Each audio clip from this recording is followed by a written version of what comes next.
Kottayam Lulu ഇന്റർനാഷണലിന്റെ exhaust സിസ്റ്റത്തിൽ ചെയ്തിരിക്കുന്ന ഒരു വർക്കാണ് ഇവിടെ കാണുന്നത്. എക്സോസ്റ്റ് ഡക്ട് നേരെ വരുന്നത് ഇൻസുലേറ്റഡ് ആയിട്ട് 1 HP ഫാനിൽ നിന്ന് ഓയിൽ ട്രാപ്പിലേക്കാണ് നേരെ വരുന്നത്. ഈ ഓയിൽ ട്രാപ്പിൽ എയറിലുള്ള ഓയിൽ കണ്ടന്റ് നേരെ ഈ ട്രേയിലേക്ക് വരും.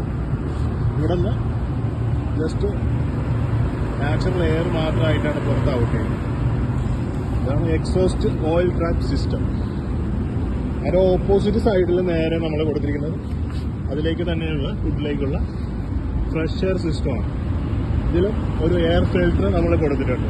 ഇതിലിപ്പോൾ നിങ്ങൾക്ക് നോക്കിയാൽ കാണാം, വേറെ ബാക്കിയുള്ള ഔട്ട് വരുന്ന എയറിൽ നിന്നുള്ള ഗ്രീസും മറ്റുള്ള മോയിസ്ചറൊക്കെ വലിച്ച് എടുത്തിട്ടുണ്ട്. ഫ്രഷ് എയർ ഒരു ഫിൽറ്റർ ഉള്ളതുകൊണ്ട് ഈ എയർ ഒരിക്കലും കിച്ചണിലേക്ക് പോകത്തില്ല.